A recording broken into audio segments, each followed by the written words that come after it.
of our people, because we got to speak with one voice. And that unification in the Swahili language, it says Umoja. And all Umoja means is unity. And all Umoja is saying, right, is that to strive for and maintain unity in the family, the community, nation, and race. That's basically it. So, as the African Consciousness Movement, that's what we are pushing. The unification of our people, not only here in the Federation, in the Caribbean, and in the Western world in particular, because we're going to also link with the continent, right? So that is what we have to deal with. And before we go any further, I'd just like to play the clip with Eric Prince where he's saying that he's going to recolonize black people and African people. And that's what Trump is talking about. I want to show you a video, and we're going to unpack the video after you watch it. Then it's time for us to just put the imperial hat back on to say, we're going to govern those countries if you're incapable of governing yourselves, because enough is enough. We're done being invaded. Because our own national security risk is at stake. Exactly. National security interests are at stake. You can say that about pretty much all of Africa. They're incapable of governing themselves and benefiting their citizens because the governments there are all about looting and pillaging and lining their pockets and going shopping in Paris instead of actually making their country a better People on the left are going to watch this. They're going to say, wait a minute, Eric Prince is talking about being a colonialist again. Absolutely. Yes. The man you saw in that video is named... So, I played that clip, my brother, to show you that these people are not joking. They're telling you what they're going to do to us. There's also a general in France who said that we have to recolonize Africa, and then the Prime Minister, I think it's the President, Sarkozy, what his name, Macron, he said 2 weeks ago, right, that ingratitude are not transferable to humans, meaning African people. He said we are not human beings. You know? I could also play that clip, but we don't have the time. But what I'm saying to our people, he's saying that we are being ungrateful for wanting to be free.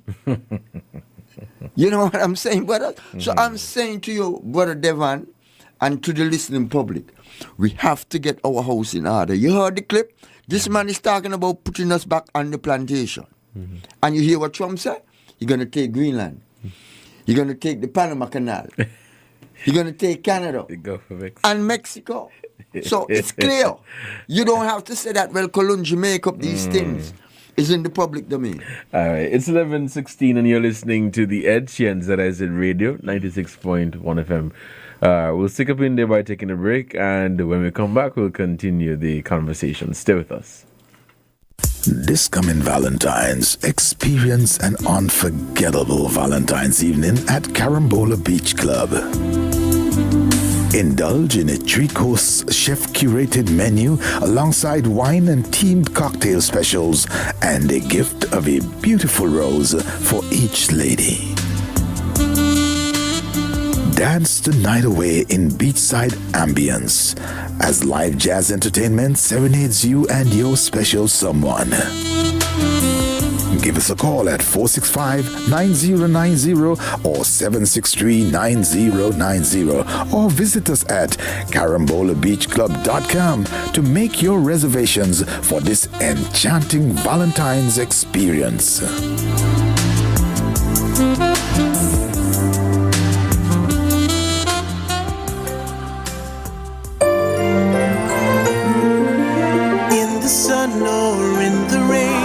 Life's a journey, joy and pain, but NCI's here day and night, always here for you, making it right. Always here for you. Always. With NCI, you've got a friend, always here for you. Always. Right here till the very At National Caribbean Insurance, you are covered and secure. We're your partner, your protector, your peace of mind. So for home, for health, for life, choose NCI because we're always here for you. Always. Always here for you. Always. With NCI, you've got a friend. Always here for you. Always. Right here till the very end. Always here for you. Always. With NCI, you've got a friend. Always here for you. Always. Right here till the very end.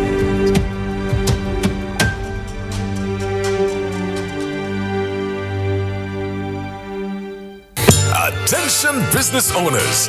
This Valentine's season, let ZIZ Broadcasting Corporation help you spread the love and grow your brand.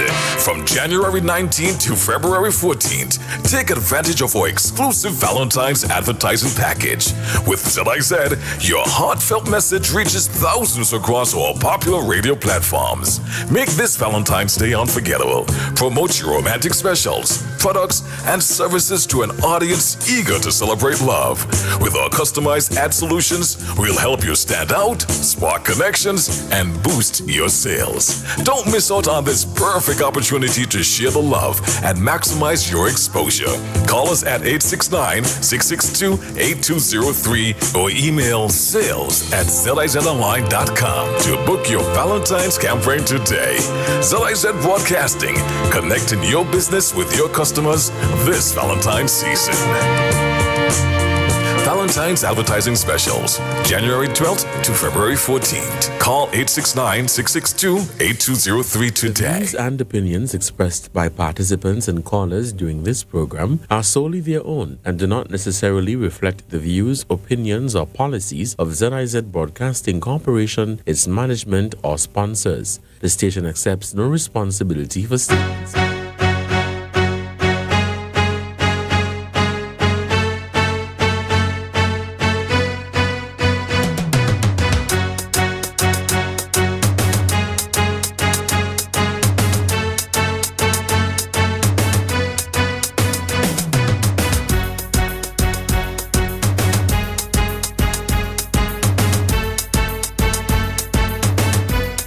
Welcome back to The Edge here in ZIZ Radio 96.1 FM.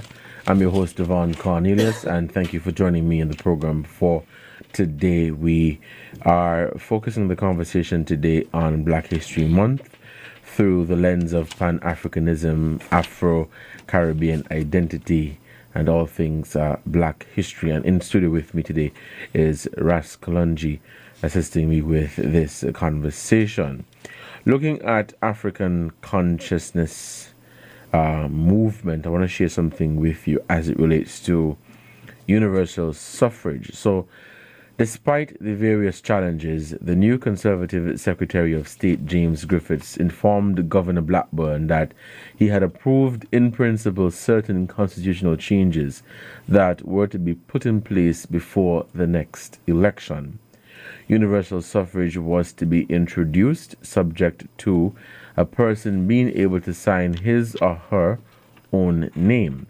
The property qualification for candidates was to be abolished, but a deposit of $96 was to be retained. The proposal also attempted to widen representation in the legislature, with the division of the presidency into electoral districts. The Secretary of State was also prepared to concede an elected majority in the Legislative Council, but not in the executive. A committee system was to be introduced, with the chair of the three committees to be held by the elected members. Preempting the disappointment that was sure to surface when it became obvious that the ministerial system was not part of the new constitution, the Secretary of State explained that the committee system would, quote, create conditions which may well lead to the development of such a system in the presidencies concerned. In particular, it will enable the chairman or the chairmen of the committees at meetings of the executive and legislative councils to state the needs and explain the work of the department with which they are concerned, and to associate themselves with the work of the administration. Pascal Angeles? Go on, read the bottom part. Oh, that's the main part. Okay, so by this apprenticeship, the Colonial Office was making sure that the education of local politicians was completed along British lines, that they would look to Westminster as their model. This would ensure that Britain's influence in colonies would continue long after the inevitable loosening of imperial ties. And with the reading of that, we had a quick discussion off here as it relates to a point that you were making earlier in terms of, do you feel that as Caribbean people or as black people, have we lost our identity or are we losing our identity? And is it because of the political climate across the Caribbean where it is us versus them or me versus you, color versus color? Do you believe that has played or is playing a part in us losing our identity? Well, I don't think that we have lose our identity. We are not aware of our identity. Because what I'm saying to you, my brother, you see, I don't get vexed with our people in terms of some of the things that they do, because they're not aware of it. You see, look, for instance, I'm not a mechanic, but I could be learned to become a mechanic. You see what I'm saying? Yeah. So what I'm trying to show you, the simple answer to your question is that our people were not made aware of who they are on a wide and a mass scale. Then I'm not saying some of us don't know that, but the majority of people, if you pose a question to them, I tell them that they're Africans. They will say no. But a Chinese who born here, they call him a Chinese. You see what I'm saying? It's just simple like that. Yeah, it's a really good point. Yeah, and what I'm saying to you, Africa has been demonized. So they don't want to associate with nothing that is bad. We could take Haiti, for example, right? I don't know if you know, but this is the 200 and something anniversary of the Haitian, 221 anniversary of the revolution in Haiti back in 1804, right? So what I'm saying to you now, the impression that we get of Haiti is that the reason why Haiti is poor is because they're down there working Obi and Voodoo. I mean, that's the way we go. That's the information that we got. Right. But they didn't tell us that Haiti had to pay reparations to France. That's why it's poor. And the United States invaded Haiti in 1915. They ain't telling us that. Not only that, recently, when President Aristide was elected twice, they kidnapped him twice. You know what I'm saying? Yeah, so that is the situation. All we need to do is educate our people about who they are. And the problem, you see, we don't have no military, no big military. You know, we don't have a lot of weapons. The biggest weapon we have is unity. And J. Edgar Hoover said, right, the biggest threat to the United States is black unity. So if we unite on a global scale, everything done.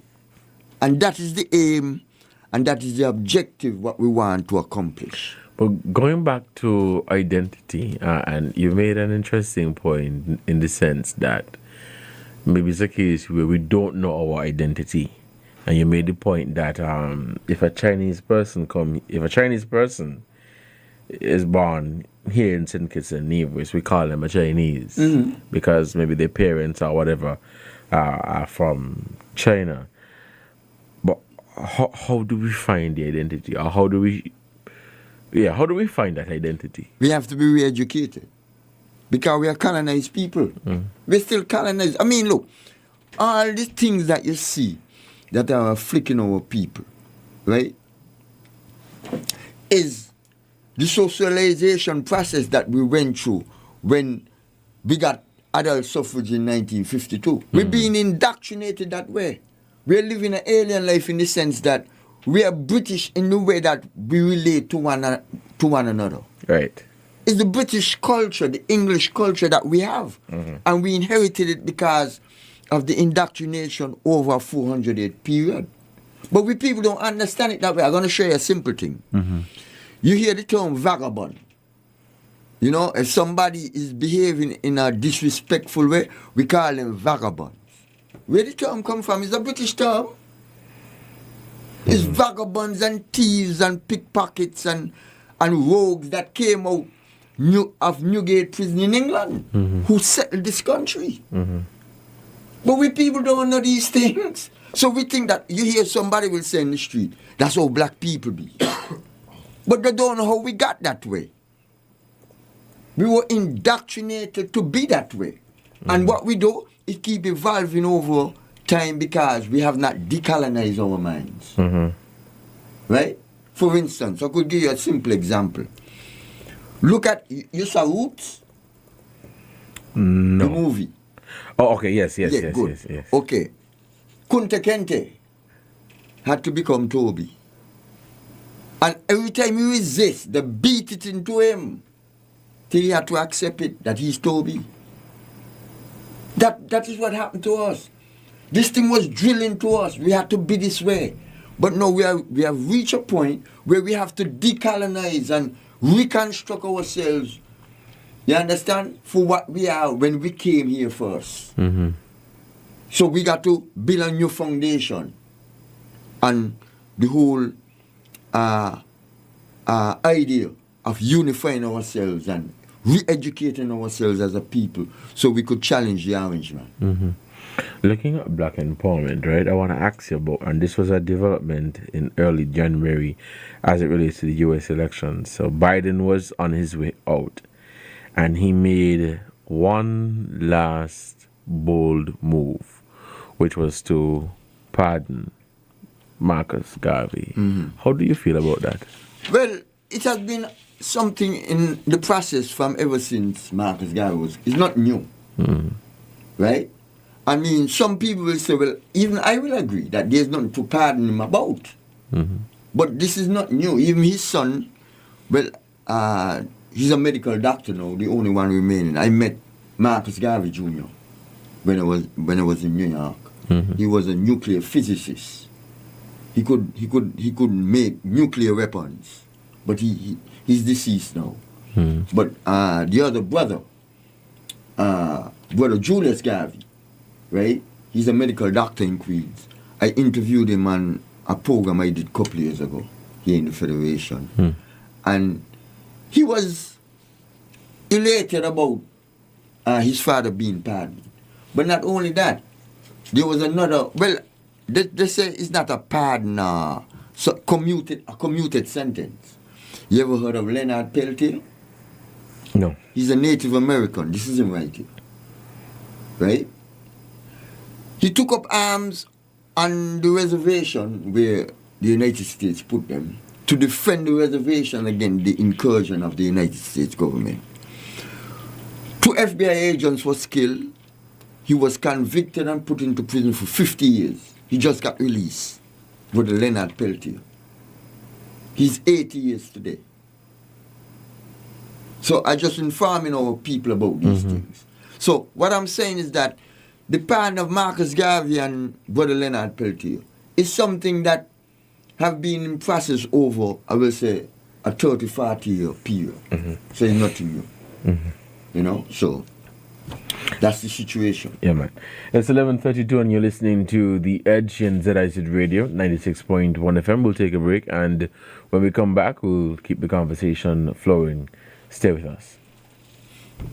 Get ready to ignite your Tuesday nights with a show that's as educational as it is entertaining. Welcome to Pleasure Pulse, your weekly guide to the world of sex education. Join Roma every Tuesday night from 8 to 9 p.m. exclusively on ZIZ Radio 96.1 FM. It's the perfect way to spice up your midweek routine and get answers to all your burning questions. Whether you're looking for relationship advice or curious about the art of intimacy, Roma's got you covered. Pleasure Pulse, every Tuesday night from 8 to 9 p.m. only on ZIZ Radio 96.1 FM. Don't miss out. Your sex education journey starts this Tuesday with Roma as your guide.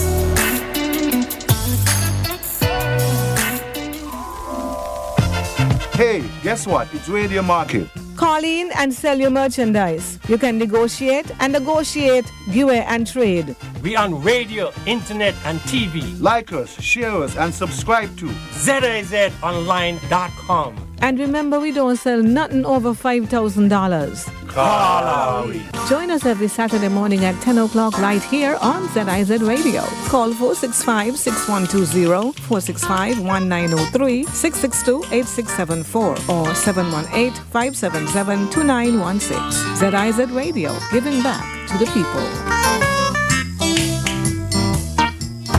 From the heart of ZIZ Radio comes a political talk show like no other.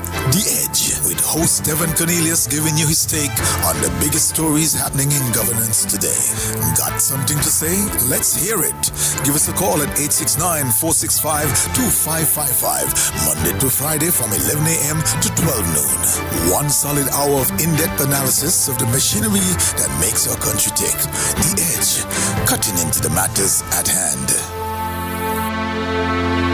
The views and opinions expressed by participants and callers during this program are solely their own and do not necessarily reflect the views, opinions, or policies of ZIZ Broadcasting Corporation, its management, or sponsors. The station accepts no responsibility for statements.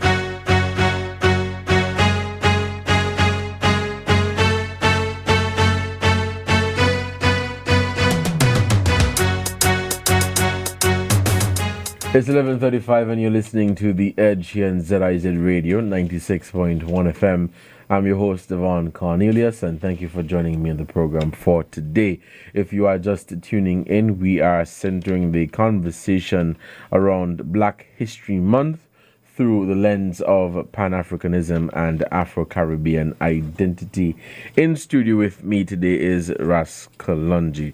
Raskalunji, you wanted to highlight a few things as we continue the conversation? Yeah, as this being Black History Month, I'd just like to highlight that this year is the 100th anniversary of the birth of Brother Malcolm X, Brother Omawali El Haj Malik El Shabazz. It's also the 100th birthday of Earth Strong also, of Brother Patrice Lumumba, the first Prime Minister of the Congo, where we have so much conflict is taking place. And brothers, this conflict has been taking place since Patrice Lumumba was killed in 1961. Yeah. You see how long the conflict is going on? Because all Patrice Lumumba did, he said that the resources of the Congo will be used to benefit the masses of the people. And the Belgium, because it was a former Belgium colony, they I think it's the president or the prime minister at Belgium that time. So he got to go. They killed him. And this is also the 100th anniversary of Brother Frantz Fanon. He was a physician, a psychiatrist, and he was born in Martinique. And he participated in the in the struggles in Africa, in Algeria, when they had the Algerian Revolution, when they defeated France. He also wrote the book, The Wretched of the Earth. I don't know if brothers and sisters in the audience are familiar with that. The wretched of the earth, meaning that black people are the wretched of the earth. And, Brother Frantz Fanon was a very important figure in our struggle also. I'd just like to move on. Like I mentioned before, the president of France said Africans are ungrateful, and ingratitude is a disease not transferable to humans. Basically, what he's saying that we are not human beings. I like to say what Brother Peter Tosh said. No matter where we come from, as long as we are black people, we are Africans. This is also the 90th anniversary of the Boxers Uprising, as we mentioned before, the 221st anniversary of the Haitian Revolution. This is the 57th year of the assassination of Brother Dr. King, Martin Luther King. And this is the 96th Earth Strong 2025 of the birth of Brother Dr. Martin Luther King, the 96th birthday. This is the 202nd anniversary of the Monroe Doctrine, where President Monroe of the United States back in 1823 declared that the whole Western world belongs to the United States. People don't know what the Monroe Doctrine is about. What we are saying, we think that we are independent. There's no country in the Western world independent but Cuba. That's the only independent country in the Western world. How so? Because they determine their own destiny. They They had the revolution in 1959, and from since that, Cuba has been embargoed by the United States and sanctions put on them. And they're still there today. So we say big up to the Cuban Revolution also. This is the 143rd anniversary of St. becoming a crown colony government. Happened back in 1882. And we mentioned this is also the 129th anniversary of the Portuguese uprising. And this is also, in terms of colonization of St. Kitts, this is the 402nd anniversary. You understand?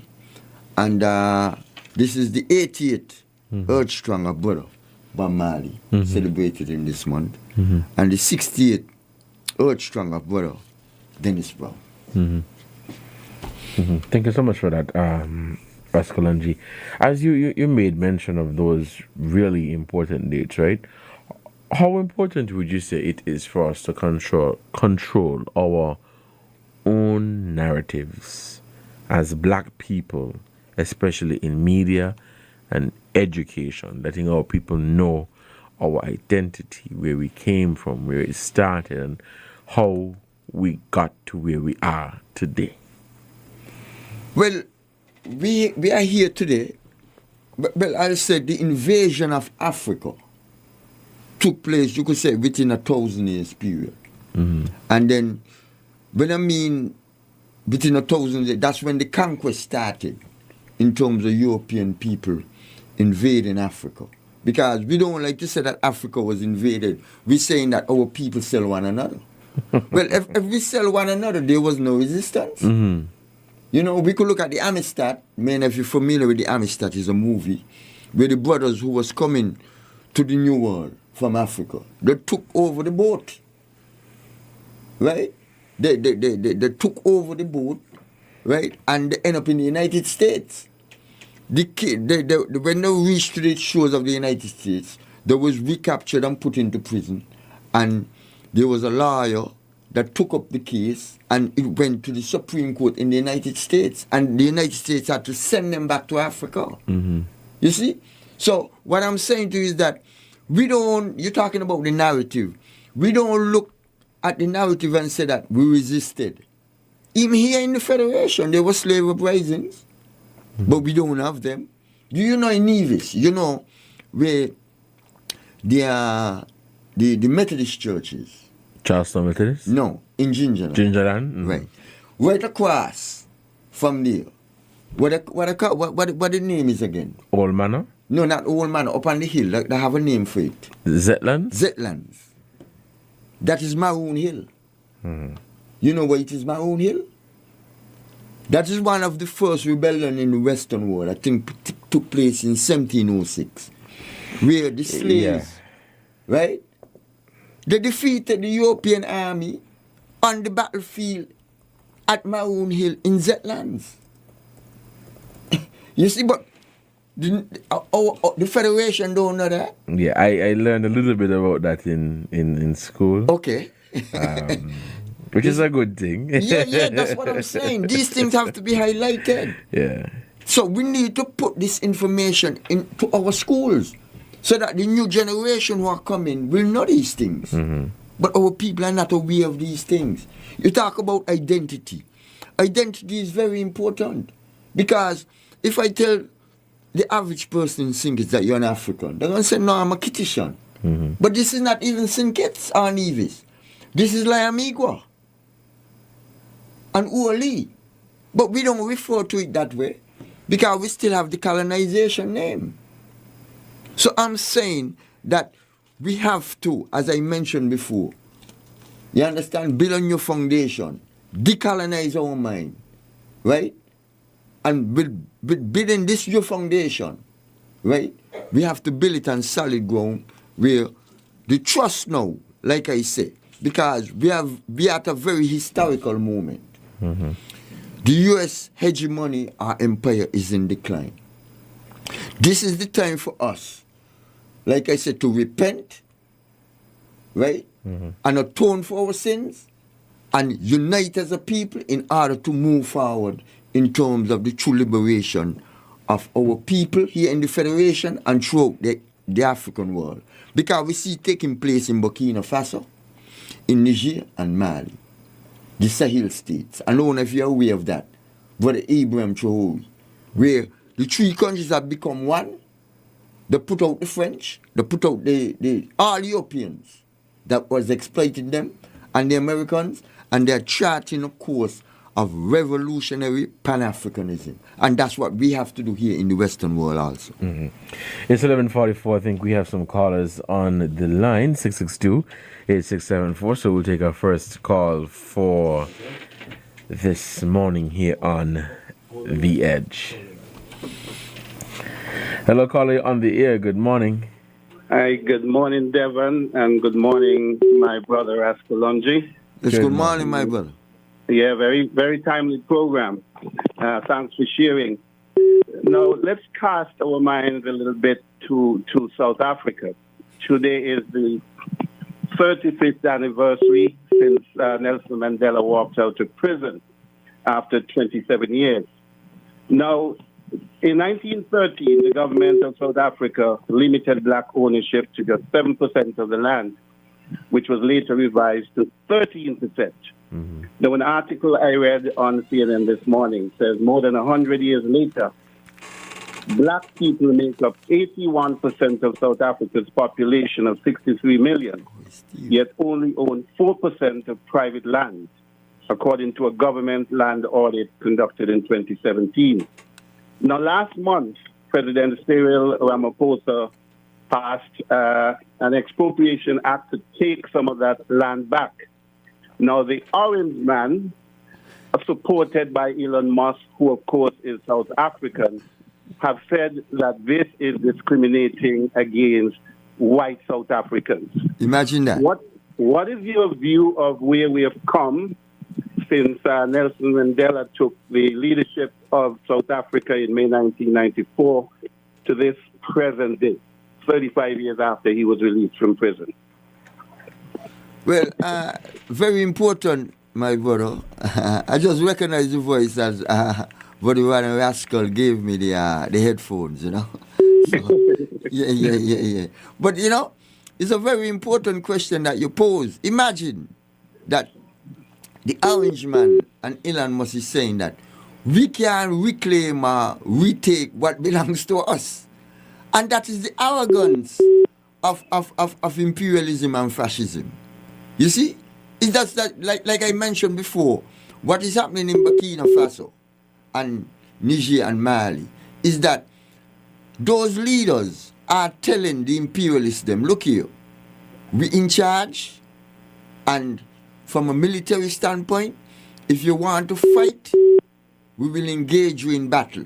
So, you know, it's a good question that you pose, but especially in South Africa, that should have been done long time ago. You know, because I don't know if you're aware of Julius Malema, where the EFF have been preaching taking land without compensating the former colonizers. Because when we did that in Zimbabwe, the United States put sanctions on Zimbabwe. And up to this day, you know, Zimbabwe went through a difficult period where the economy basically collapsed. But now they're on the recovery now. So, you know, there will be pains. We will have to make sacrifices in order to restore people to their traditional greatness. So, I thank you for the question. But like I say, we're at a historical moment where our people have to repent to one another for the sins that we have committed against one another and come up with a distinct program in order to unify our people and move our people forward. So I thank you for the question, my brother. Give thanks. That's family right there. It's 11:47 and you're listening to The Edge here on ZIZ Radio 96.1 FM. We have a call on the line. Hello, caller. Good morning. Good morning. Yes, good morning. Kalonji has made a number of statements, and most of them I admit are accurate, but there are one or two which do not complete the test of accuracy.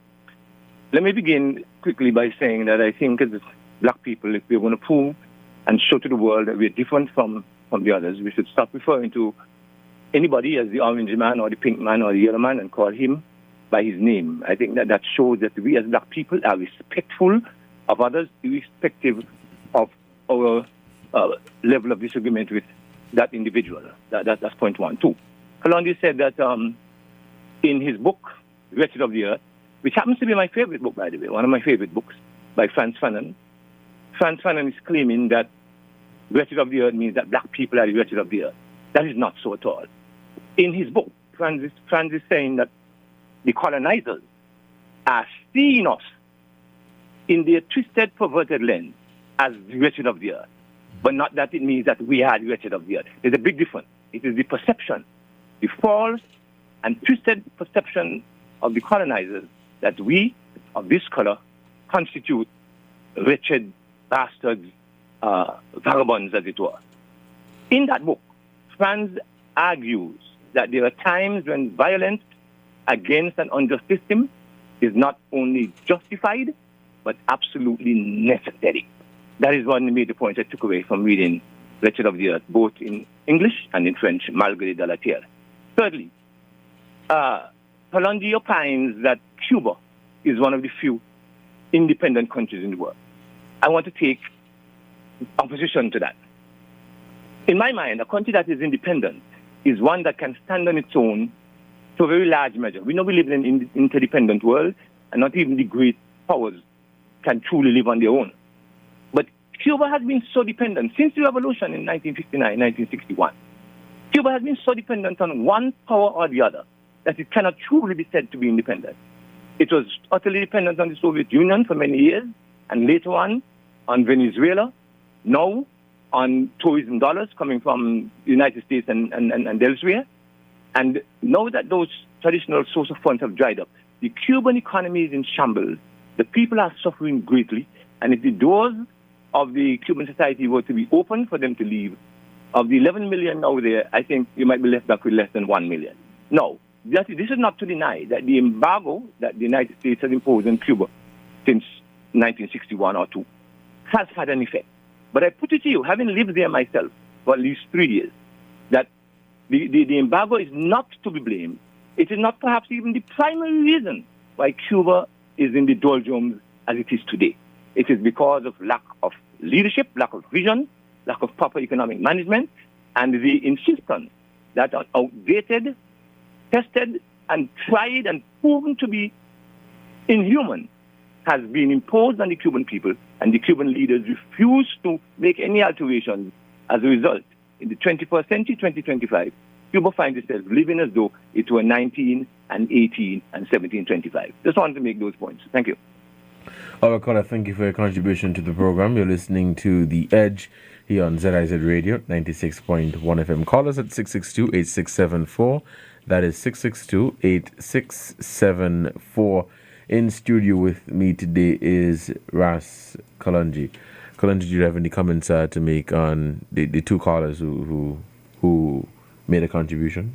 Well, basically, dealing with the last one, when it comes to Cuba, I don't agree. In the sense that Sister Asacha Shakur is in Cuba in exile from the United States.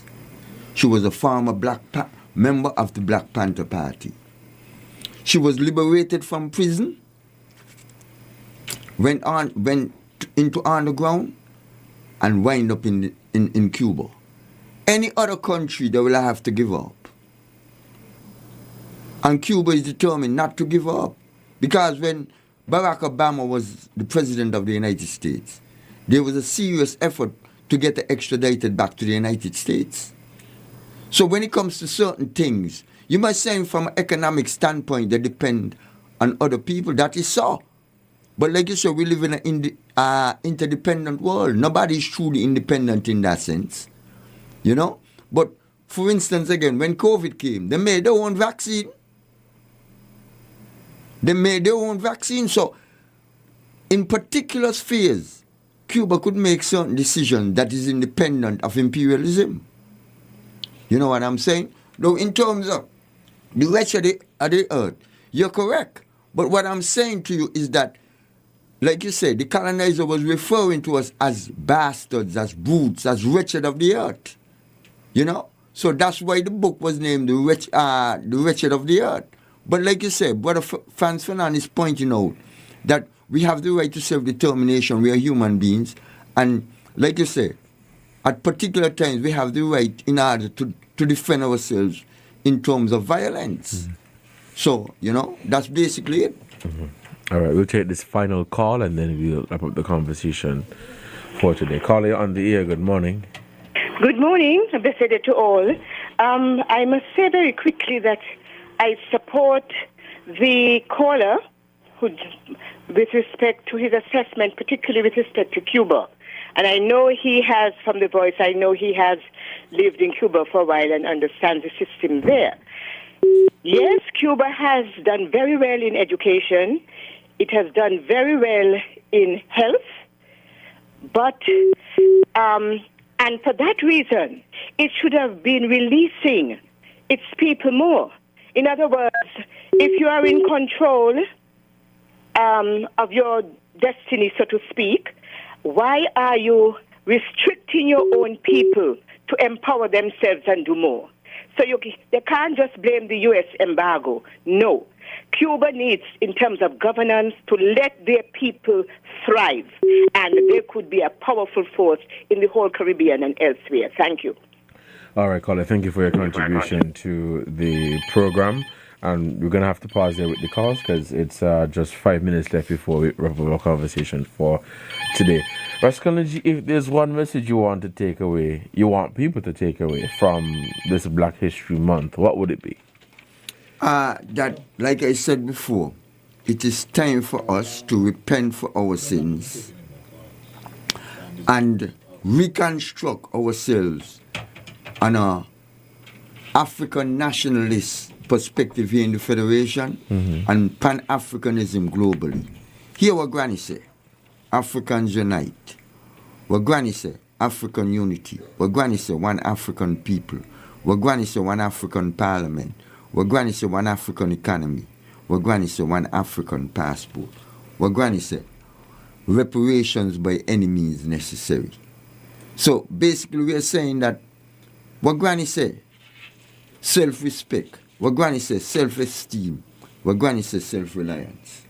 So we are calling on our people, and we're going to bring these things into effect. And we're calling for a reason of national unity amongst our people. You could call it a convention.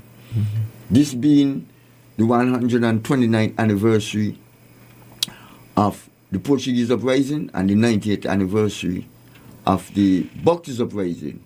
We are calling our people to convention, to trash out our differences and to speak with one voice. Unity, umoja, to strive for and maintain unity in the family, the nation, the community and race. So that is our objective here in 2025, to unify our people and to speak with one voice.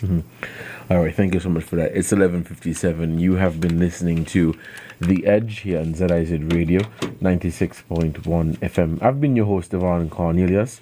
Thank you so much for joining me in the program for today. And if you may have just tuned in studio with me, is Ross Kalungi, and the conversation centered around Black History Month through the lens of Pan-Africanism and Afro-Caribbean identity. Until next time, you guys, stay safe. Continue to enjoy the rest of your Tuesday. Don't drink and drive. Don't text and drive. You all take it easy on the road. Goodbye.